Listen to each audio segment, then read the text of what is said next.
Well, hello out there, all of my fellow styrene users and abusers. This is George coming to you from the basement annex at Kitchen Table Scale Models with my official unveiling of my Blue Ox Model Shop Street Machine group build.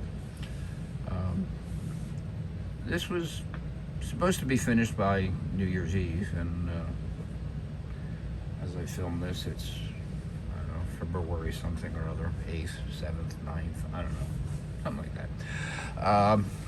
Anyway, yeah, this is it. I shot a video on this on my entry into the group build back in June, and at that time I shared this model, did an unboxing, and spoke a little bit about what I wanted to do with it, and I'm happy to say I pretty much accomplished what I wanted to. This is an original AMT 66 Barracuda kit. This kit is a full-on screw bottom. By that I mean the chassis is held into the body. Body is held onto the chassis with 4 self-tapping screws, which was common back in the day when models were originally done as promos and taken apart and sold to us modelers, and that's what we all started with. So this is a crude kit. This is actually the third old kit, original AMT kit I've done in the last year or so. I did a 63 Stingray, and I did a 64 Pontiac Grand Prix. Again, they all were the original issue kits. But anyway, this is, again, AMT 66 Barracuda. It's a pretty basic kit. I didn't do a lot of chassis detailing.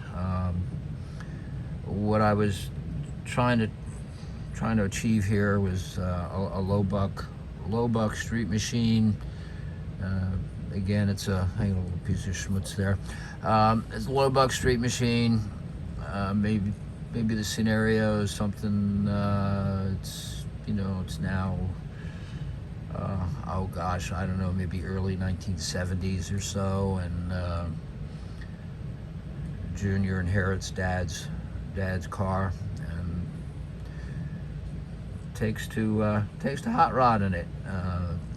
Got the paint stripped, primered it, getting ready for a new paint job, and did a little work to the motor, and turned it into a little street machine. And what I did with this kit was I removed all of the emblems from the body. The paint is I don't remember if it was Mr. Color or Tamiya gray primer. The interior was done with Tamiya, I think it was LP18 dull red. Built mostly out of the box with a little bit of help from the aftermarket. Starting at the bottom, wheels and tires. I think the wheels came out of a parts box. I'm not sure where they came from. The rear tires are resin cast cheater slicks from Norm Weber at Replicas and Miniatures of Maryland. I'm going to turn this off because I'm getting dizzy watching it, so you might be too. But then again, someone tell you I started out dizzy. So yeah, the wheels and tires, again, I think they came out of the parts box up front, and again, they're resin cast from Norm Weber. Bumper and grill, I stripped the chrome and hit it with AK. Let's see, what is it? AK Super Chrome with this stuff. This is the first time I used this. I like it. It airbrushes on nicely, and I find it withstands handling a little bit better than the Revell Chrome, which I've been using. And I got a little bit of schmutz on these bumpers, but nothing too hateful.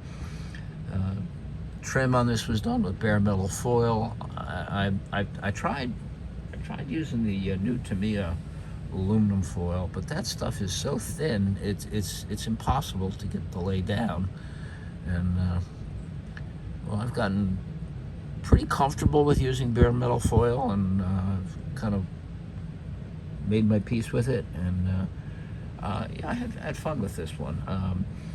The some other aftermarket stuff is, let's see if we can get some light in here. Here we go. Here's some light. Yeah, maybe not. The shifter, it's an aftermarket shifter from Model Car Video, MCV Products, 3D printed. The engine is, here we go, let's try this. There you can see a little better shot of the interior now, I guess. Engine is a 3D printed Hyperpack Slant 6 from VCG Resins. It is a beautiful little piece. It really went together beautifully. I had no problem with it. Josh does some really good stuff here. The detailing on the engine I did add is, why does it seem so dark? Yeah, there we go. Some detailing on the engine. I did wire it with wire wrap wire, wire wrap wire, and it's wired in the correct firing order. You know, I've been using this wire for spark plug wires for 100 years, and you know, it scales out.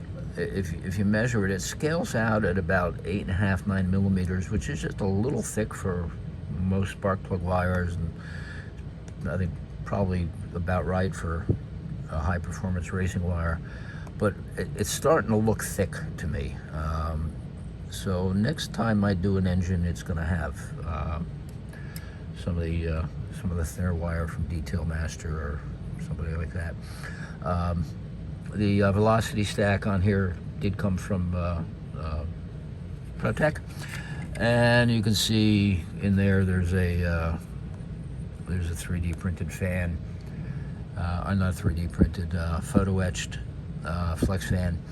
And the piece I really like is the radiator cap. VCG is starting to print these, and I've ordered a bunch of them. And it just kind of sets that radiator off. I got a little touch up to do on this yet. Moon decals were added. You know, I just wanted something to break up that gray on the side. And I don't know. I'm thinking that moon decal's a little big, but I didn't have a smaller one. Actually, I did have smaller ones, but they were too small. You know, the piece I really had fun with was doing this back trim with bare metal foil, and then I used I think it was craft paint, thinned out craft paint down in there, and then wiped it off with a Q-tip. So that's it. The panel lines on this kind of came out crappy. I think the issue is the panel liner doesn't flow over the primer. It's maybe the roughness of the primer interferes that. If I had it to do it again, if I was going to build it again, I probably would put a little more effort on getting the front wheels lined up a little bit. Not only are they not aligned, but they're kind of stuck. Kind of the track is a little too narrow. Had to do some modification on the fender well to clear the end of the manifold there. But all in all, a fun build. You know, and it's a crude build. You know, I don't do a lot. I kind of let the kit tells me what it wants to be, and I kind of respect what it is. You know, you may call it lazy, but I'm not going to spend a lot of time detailing out a chassis that's a one-piece chassis with everything molded in. some shortcuts I took on this one is there was no way in the world I could figure out how to get those exhaust manifolds connected to the single exhaust that's molded to the chassis, so I didn't. I did put a little piece of styrene, sheet styrene that I painted flat aluminum over what passes for the radiator core support to hide those big old cylinders that the screws go into. But you know, it took me a while to get done. I got sidetracked by the GTO build, and then I went down a rabbit hole with my road agent build, which again was a real fun build. And between that and this one, I'm very happy with the results of my last two builds. They were fun. They're not perfect, but you know what? I don't let perfect become the enemy of good. I just had a lot of fun with it, and you know, I had it sitting on my table as I was on the kitchen table as I was, you know, doing some other stuff in the kitchen the other day, and I just kept looking at it, and it just kept making me smile. And you know, if at the end of the day, when I finish a build, if I could look at it and smile, you know, mission accomplished. The hobby is doing for me everything I hope it would, and everything I could ask of it, and that's making me happy. So I'm happy. Hope you're happy. We all want to be happy, and I'm going to happily sign off now, which will probably make you happy. What would make me happy is if you're not already subscribed. If you did subscribe. If you are subscribed, like it. If you're not subscribed, like it. If you don't like it, don't do anything. Thanks for watching.